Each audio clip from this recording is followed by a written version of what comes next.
Humans have been chewing gum for centuries, and there's a lot more that comes with a piece of gum than just a kick of flavor. We decided to dig in to learn a bit more, and as it turns out, bubblegum has a few secrets under its wrapper.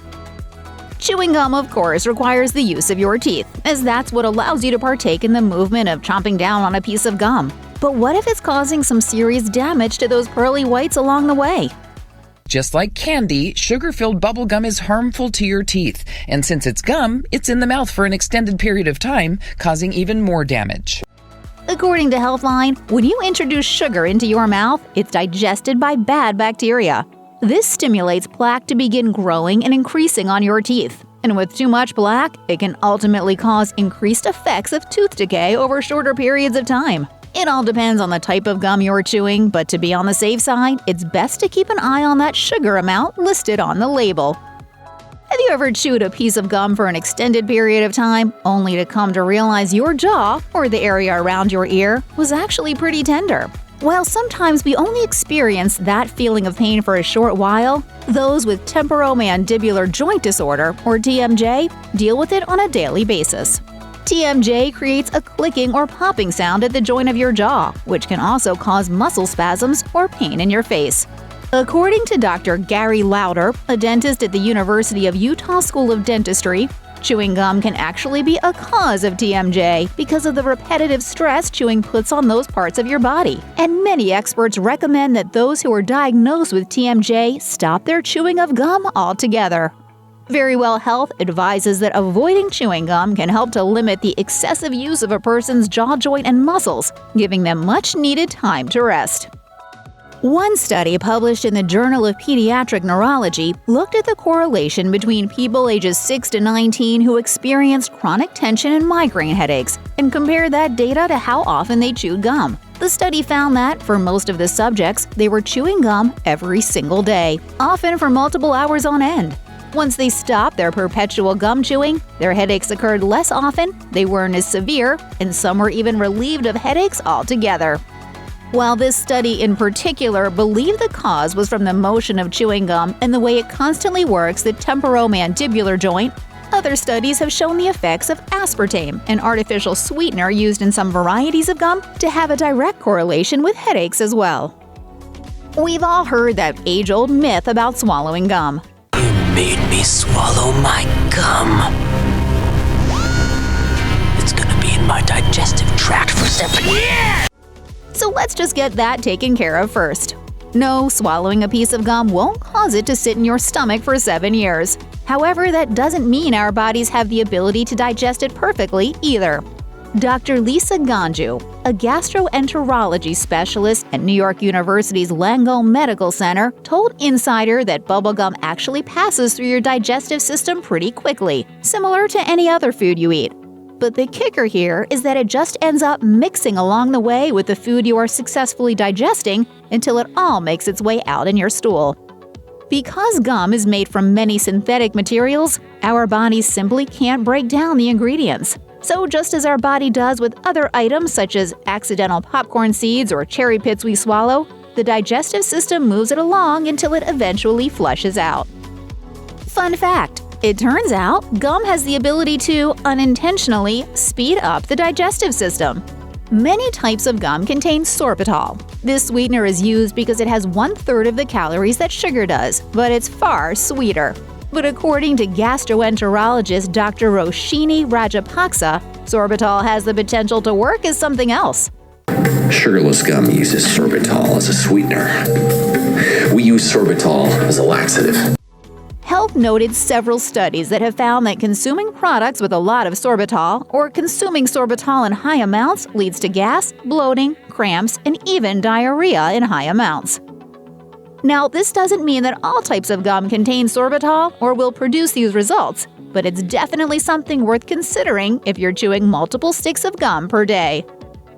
Lanolin is especially popular for use in skincare products because it's wildly hydrating, ultimately softening skin along the way, reducing wrinkles, and for some, it's even a great treatment for dry hair. But what actually is lanolin?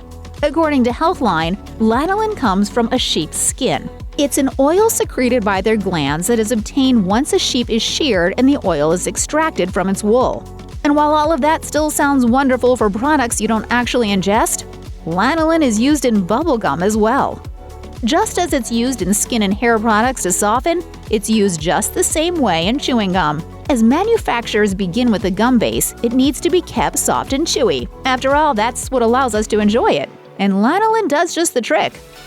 As with many of the downsides found in gum, it's all about the brand you're chewing and the ingredients on the list. But many brands of gum include carcinogens in their ingredients list, hiding in plain sight. BHT, or butylated hydroxytoluene, is found in a multitude of brands, including Trident Gum and Double Bubble. And while the ingredients list on those packages note that the inclusion of BHT is meant to maintain the product's freshness, it may be doing more than that. Studies have found that BHT can cause kidney or liver damage due to the introduction of toxic materials to your organs. The U.S. Food and Drug Administration has stood by its assessment of BHT being safe, but several countries around the world have actually banned its use due to its potential as a carcinogen, though it may still be found in the bubblegum you're chewing today. Veganism omits the consumption of any product that utilizes animals from their diets, such as eggs, meat, and dairy. I partake not in the meat, nor the breast milk, nor the ovum of any creature with a face. And while food can be a bit straightforward as to what contains animal products or byproducts, candy products aren't so cut and dry. As we now know, many types of bubblegum contain lanolin, which is a byproduct of sheep.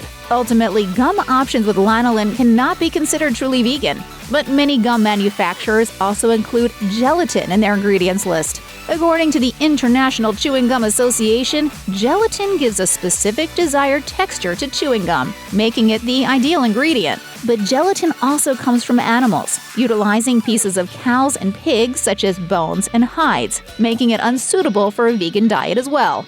Some brands like Simply Gum and Pure Gum boast that they are, in fact, vegan, but it all comes down to studying the label to truly find out.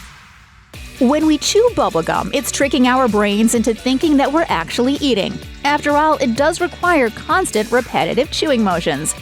But tricking our brains into thinking there's food entering the body may not be all that great. According to the Deccan Chronicle, when we put food in our mouths to begin chewing, our brain lets our digestive system know and it begins to prep.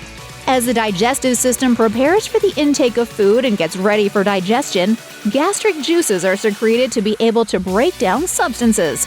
But when you're chewing gum, there's no food that moves to your stomach to break down. So an excess of digestive juices is created with nowhere to go. If your gum of choice happens to be peppermint, the excess digestive juices may have nowhere to go but up. According to Healthline, peppermint has a tendency to relax the lower esophageal sphincter.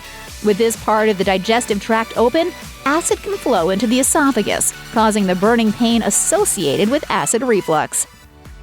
There's nothing that can ruin your morning walk faster than stepping on a recently chewed piece of bubblegum and walking it through the streets.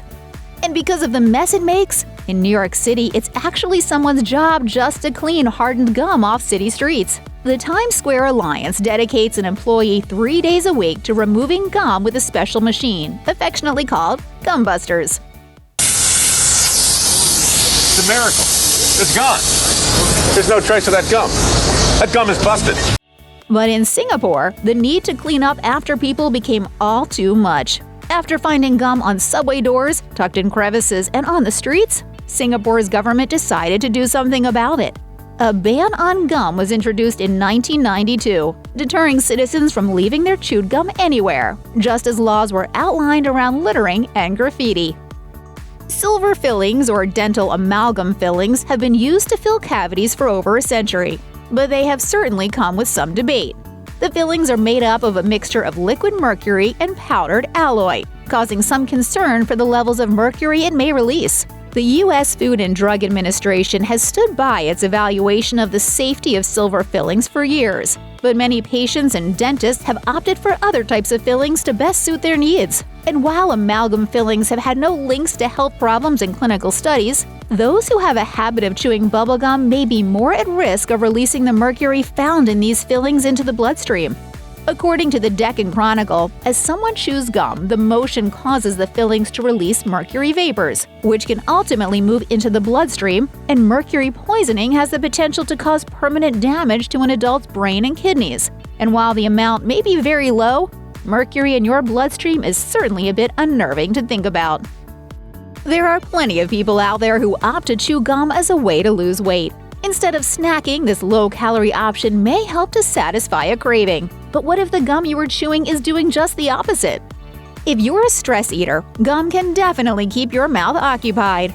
But if you're reaching for sweetened gum to do the job, it can trick your mind into thinking you need to eat carbohydrates. According to Women's Health, sweetened bubblegum introduced to your taste buds sends a signal that means it's time for carbs and calories. But because the gum doesn't deliver on its promise, with really no substance to it, your stomach ends up craving sugar, leading you to ultimately crave junk food. At the same time, mint-flavored gum may be adding to those effects. According to The Guardian, after you chew mint gum, fruits and vegetables taste pretty gross. It's the exact same reaction as when you drink orange juice after brushing your teeth. So if your stomach is craving sugar but you don't want to reach for a healthier option such as a banana or a bowl of strawberries, reaching for a bag of potato chips is far more likely. The Seattle Gum Wall collects millions of pieces of gum, and tourists come from all over the world to walk through the alley where the gum wall calls home, taking selfies along the way.